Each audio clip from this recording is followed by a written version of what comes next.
how to fix Facebook Messenger can't open messages problem.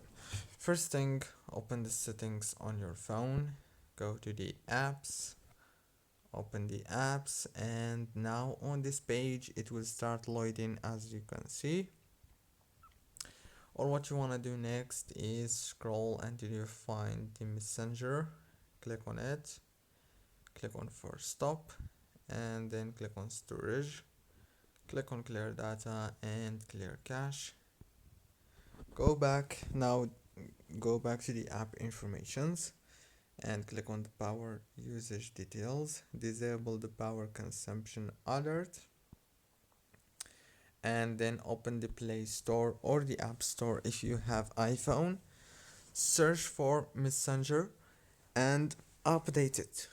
Very easy and simple. So that's it.